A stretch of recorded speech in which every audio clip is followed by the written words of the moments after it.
하나님 말씀은 디모데전서 3장입니다. 디모데전서 3장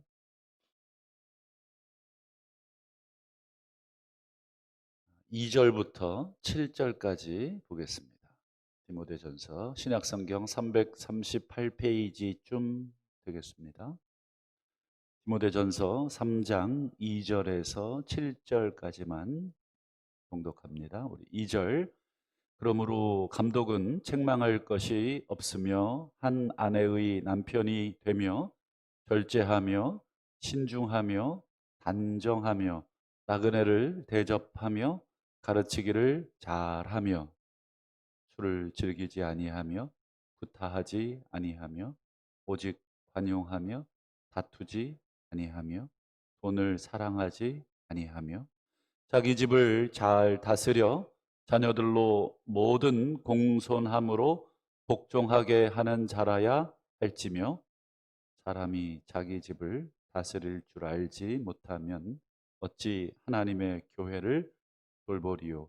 새로 입교한 자도 말지니 교만하여져서 마귀를 정죄하는 그 정죄에 빠질까 하며 또한 외인에게서도 선한 증거를 얻은 자라야 할지니 비방과 마귀의 올무에 빠질까 염려하라.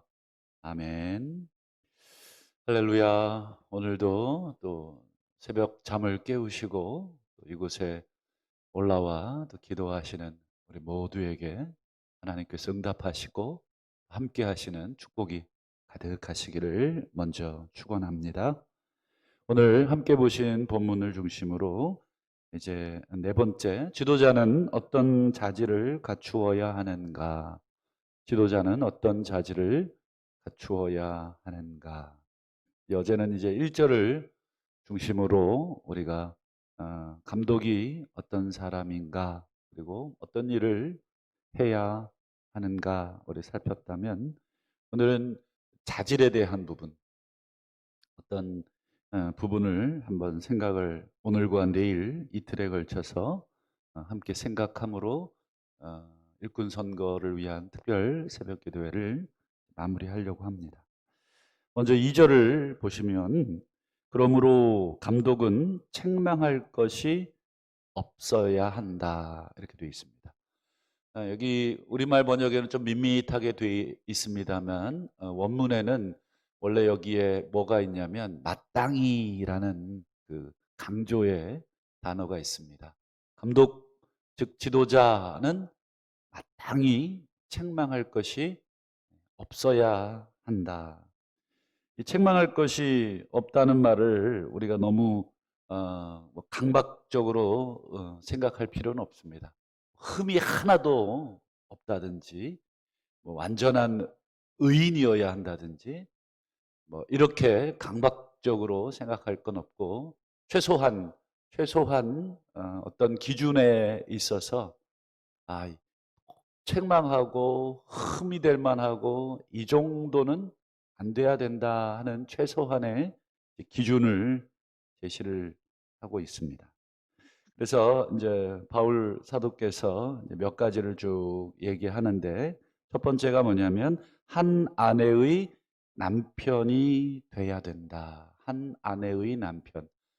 이 부분을 이제 여러 가지로 번역을 할 수도 있고 해석을 할 수도 있습니다. 원래 원문에 보면 한 결혼한 여자의 남자 이렇게만 되어 있습니다. 어쨌든 이 번역이 여러 가지가 될 수 있지만 기본적으로 이렇게 이해하시면 좋을 것 같습니다.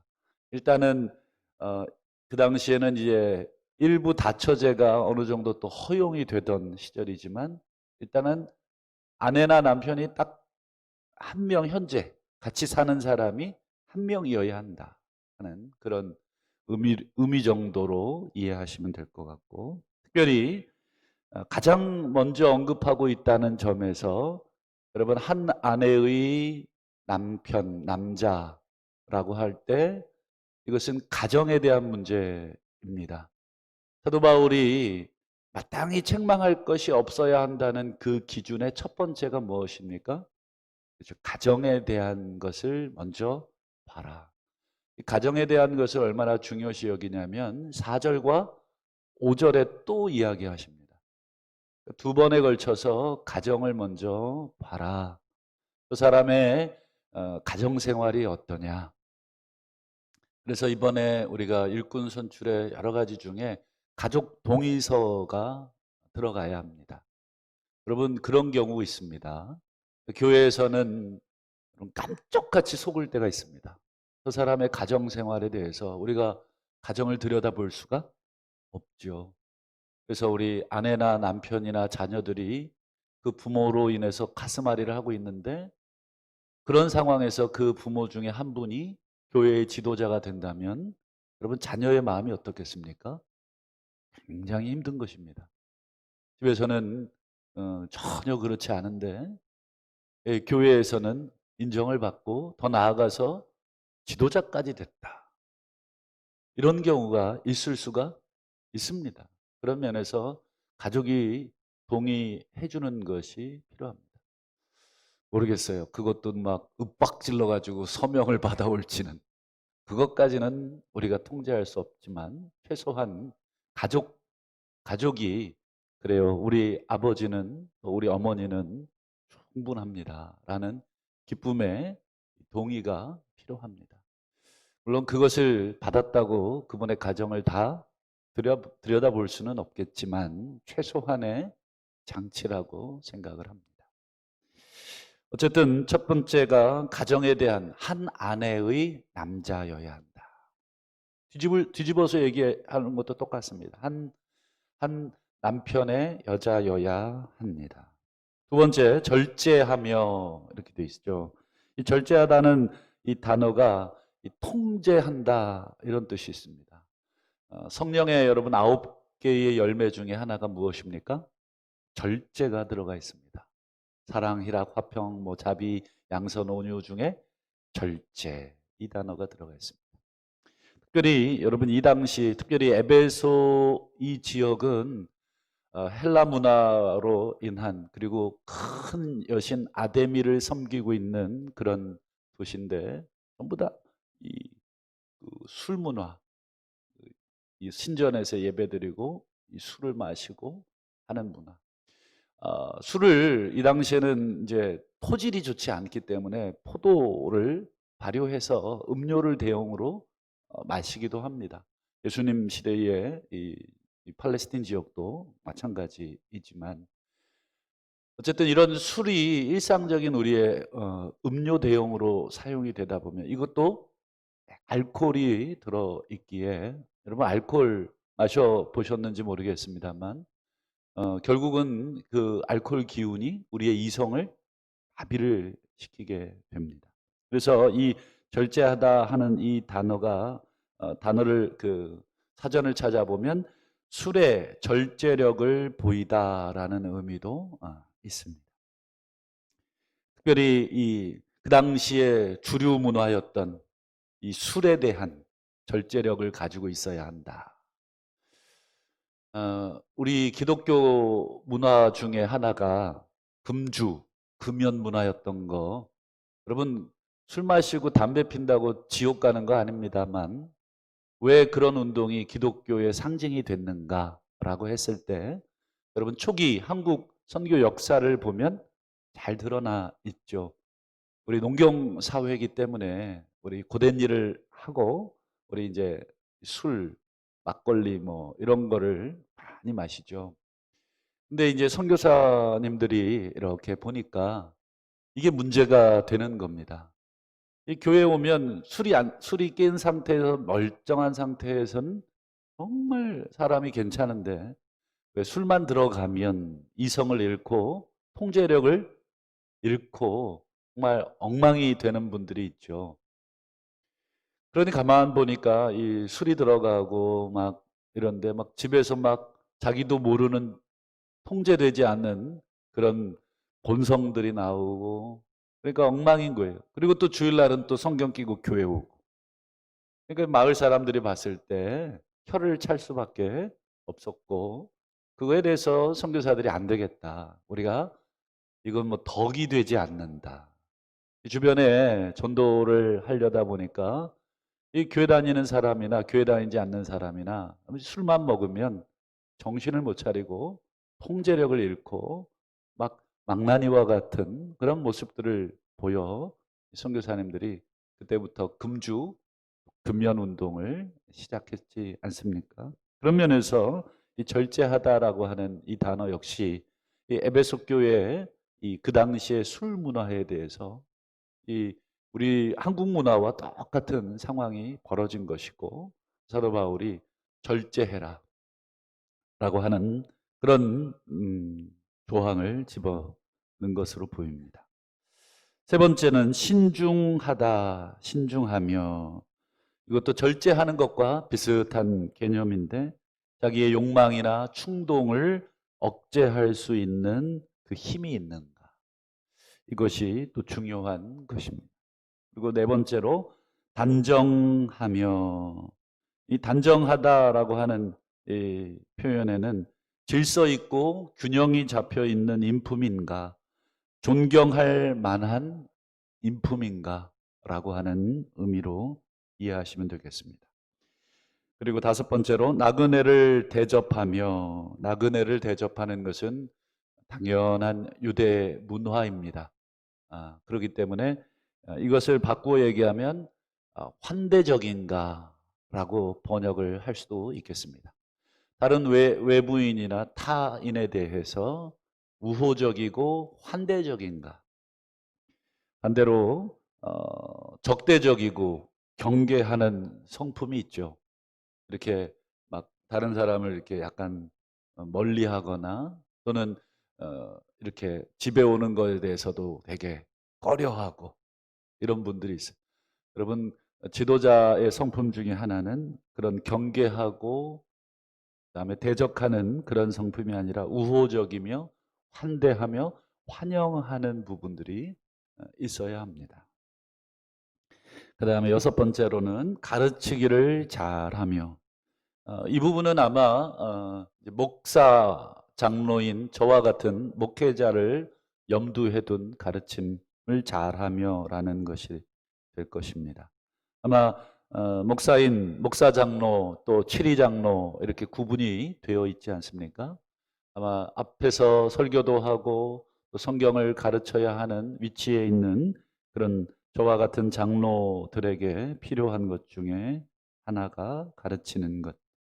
우리 치리 장로님들 중에도 또 리더들 중에도 우리 가르침의 은사가 있는 분들이 많이 있습니다. 그런 분들은 얼마든지 우리 성도들에게 또 성경을 가르칠 수 있는 또 신약 시대에도 아볼로와 같은 구약에 능통하고 또 사람들로 하여금 말씀을 잘 이해할 수 있도록 가르치는 은사 있는 분들이 있지요. 그런 분들을 교회 학교나 또 여러 가지 그 구역 모임에 잘 활용되고 또 잘 섬기면 좋은 은사일 것입니다. 여기까지 보면 여러분 2절에만 여러 개가 나오는데 대부분 어떤 것을 기본적인 걸로 둡니까? 성품적인 것, 내적인 어떤 힘 이런 것들입니다. 어떤 막 가르친다는 것 제외하고는 전부 다 내면적인 어떤 성품, 가정에 대한 어떤 그런 부분 이게 주로 자격을 이야기하는 부분입니다. 3절을 보시면 술을 즐기지 않는다. 파로이누스라는 단어인데 2절에 이 절제하다라고 하는 것과 비슷한 개념인데 여기서 술을 즐기지 않는다라고 하는 말은 즐긴다라고 하는 말이 좀 오해를 일으킬 수 있는데 이 즐긴다라고 하는 말은 술에 중독되지 않는다라는 뜻입니다. 술, 담배, 그 다음에요. 또 여러 가지 중독성이 있는 그런 것들이 있습니다. 뭐 도박 그런 것도 중독성이 많이 있죠. 또 약물 이런 중독성 있는 어떤 일이라든지 어떤 물질이라든지 이런 데에 중독이 돼 있는 분들이 있어요. 교회 같은데 이런데 우리 예배 같은데 올 때는 그런 것들을 티를 내지 않지만 개인적으로 어떤 것에 중독이 돼서 또 그런 것을 탐하는 그런 사람인지도 봐야 한다 하는 것이고, 특별히 여기서는 술, 이 당시에 이 문화가 술이 아주, 그래서 우리 대한민국도 술 문화가 아주 세고 또 아주 강한 나라입니다. 직장 생활 해보신 분들은 알지만 요즘은 그거 좋다 그러대요. 회식 안 하니까. 이렇게 막 술 강요 안 받고. 요즘 많이 좋아졌다고 하지만 우리 대한민국 또 문화 중에 하나도 굉장히 술 문화가 강하고, 또 군대식 문화도 강해서 우리 뭐 상사가 따라주는 뭐 그런 술을 또 거부한다는 것은 직장 생활을 포기하겠다는 의미 정도로 아주 좀 난처하죠. 사회 초년생들이 제일 많이 겪는 그 갈등들이 아마 그런 집단 음주 문화, 이게 폭탄주 문화, 이런 문화로 힘들 텐데, 우리 지도자로 우리 서야 될 분들은 그런 면에 있어서 단호한 어, 면을 보여야 된다 하는 것이고요. 그다음 보시면 구타하지 아니하며, 이 구타라고 하는 건 말 그대로 때린다, 그다음에요 싸운다라는 뜻이 되겠습니다. 특별히 가정과 관련되면 가정 폭력이 되겠죠. 의외로 가정 폭력이 성도들 가운데도 많이 있습니다. 남몰래 이 소갈이하는 우리 성도들도 많고 자녀들도 많습니다. 특별히 아까 말씀드린 그 술이 들어가는 경우, 그런 경우들이 더러 있죠. 그래서 우리 아주 초창기에 한국 교회사에 보면 예수 믿는 가정도 이 술로 인해서 가정 폭력과 구타로 시달리는 이 가족들이 많이 있었죠. 어쨌든 이 구타한다, 싸운다 이런 것이고요. 세 번째 관용하다. 이것은 디도서 3장에도 똑같은 단어가 쓰였는데 온유하다라는 의미의 성품을 나타내는, 이 온유하다라고 하는 말은 이것도 똑같습니다. 잘 통제된 이런 뜻이 있습니다. 네 번째로 다투지 아니한다.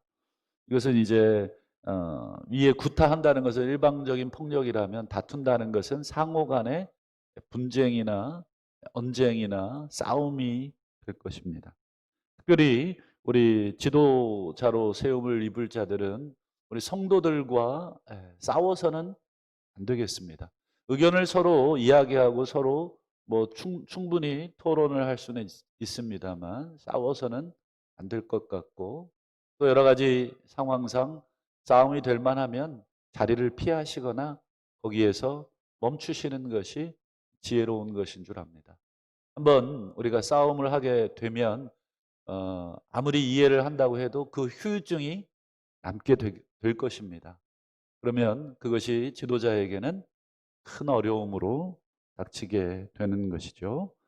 그리고 다섯 번째로 돈을 사랑하지 아니하며, 돈에 대한 사랑, 물질의 탐심으로부터 자유로운 사람, 이런 사람이 얼마나 되겠습니까만, 어찌됐건 이 물질에 대한 욕심, 이것은 뭐 돈을 벌지 말라, 한량으로 살아라 라는 뜻이 아니라, 교회의 지도자로 교회의 재정적인 부분을 맡게 될 텐데, 교회의 재정에 대해서 개인적인 욕심이 들어가는 경우, 그것은 자칫 우리 위험한 일로 번질 수 있기 때문에 그렇습니다.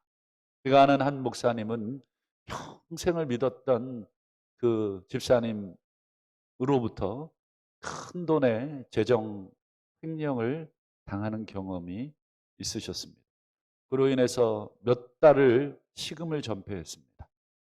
왜냐하면 너무 평소에, 제가 그래서 그 얘기를 듣고 그랬습니다. 아마 무슨 모르긴 해도 그분 큰 재정적인 위기가 있었을 것이다. 나중에 알고 보니 그분이 도박에 빠져 있었던 것이고, 그로 인해서 큰 빚을 지었던 것입니다. 그런 사람이 이제 재정부에서 돈을 만지다 보니 순간 본인이 가지고 있는 빚, 근데 눈앞에 보이는 그 현금이 보이니 그것에 대한 유혹을 이겨낼 수가 없었겠죠. 그런 면에서 돈을 사랑하지 않는다라고 하는 것은 교회의 재정을 맡음에 있어서 본인이 그런 면에 또 절제력이 있고 통제력이 있어야 한다 하는 것입니다. 그리고 3절, 4절과 5절은 아까 말씀드린 것처럼 가정에 대한 부분. 아까는 아내를 한 명을 둬야 한다 이랬다면 이번엔 자녀들로 모든 공손함으로 복종하게 하는 자라야 할지며, 모든 공손함으로 복종하게 한다. 억지로 복종하게 할 수 있죠. 아버지의 어머니의 어떤 이 힘으로 또는 권위로 억지로 자녀들에게 공손하게 만들 수 있지만, 복종하게 만들 수 있지만, 사도 바울이 요구한 것은 억지가 아니라 공손함으로, 거룩함으로. 5절에 보면 자기 집을 다스릴 줄 알지 못하는 사람이 어찌 하나님의 집, 하나님의 교회를 다스리리요, 돌보리요. 그런 면에서 여러분 가정을 중요시하고 있음을 알게 되고요.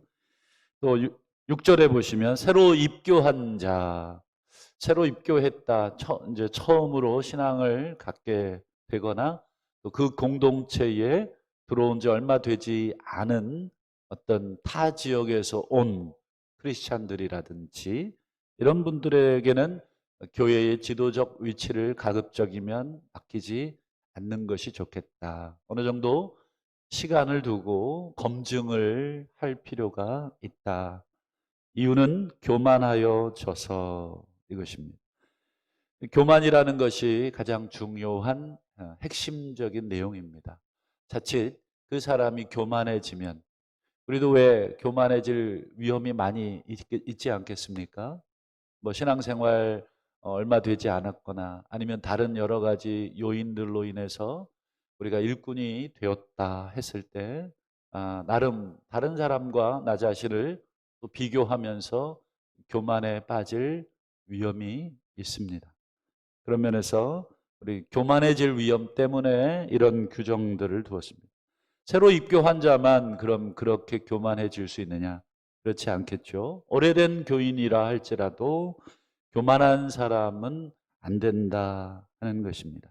교만은 하나님과 교회 공동체보다 내 생각과 내 뜻이 더 먼저인 것이 교만입니다.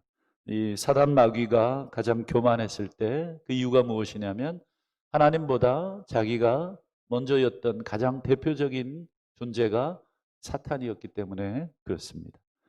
그런 교만한 사람인가 아닌가를 검증하라 하는 것이고요.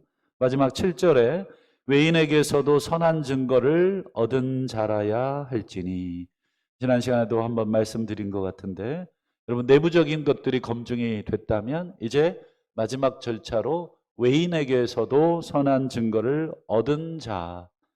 그래서 이번에도 우리 추천인 중에 우리 외부 사람의 추천이 필요합니다.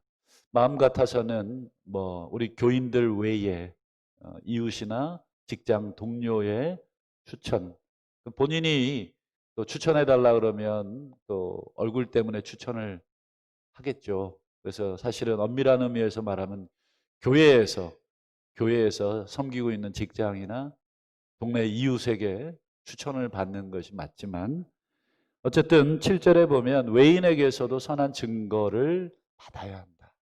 그래서 여러분 외부 사람의 평가가 어떻게 보면 더 중요한 평가가 될 것입니다.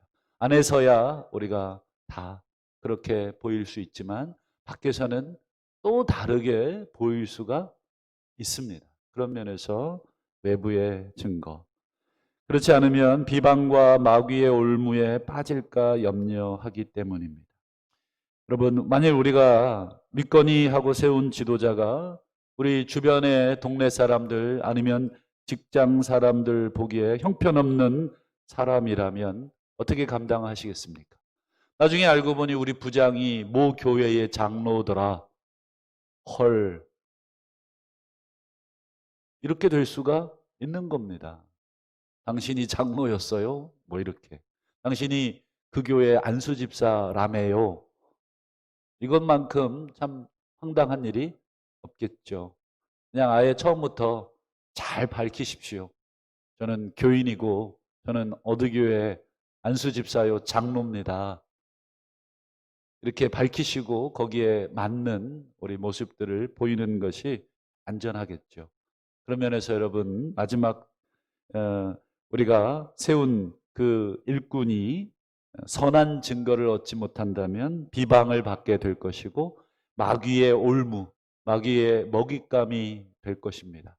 그래서 여러분 그 사람뿐 아니라 그 사람을 세운 우리 교회까지도 이렇게 낮게 취급되고 평가되고 비방을 받지 않도록 교회 공동체는 사회 속에서 가장 높은 기준을 가져야 한다는 것이 여러분 성경이 말씀해 주고 있는 기준입니다.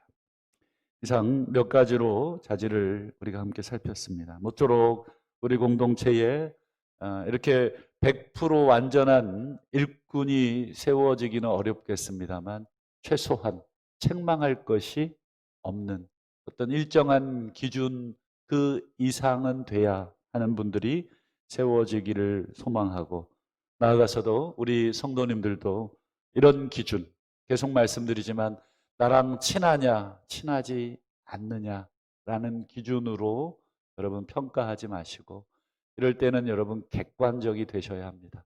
내 부인이라도 내 남편이라도 내 자식이라도 객관적이 되셔야 합니다. 그것이 여러분 성도로서 하나님 앞에서 바른 투표자의 자세인 줄로 믿고 그런 일꾼들이 많이 세워져 우리 좋은 교회가 됐으면 좋겠고 우리 좋은 교회로 이 주변에 소문이 났으면 좋겠습니다. 그럴 때 우리 하나님이 우리 교회를 통해서 영광 받으시고 기뻐 웃어 주실 줄 믿습니다.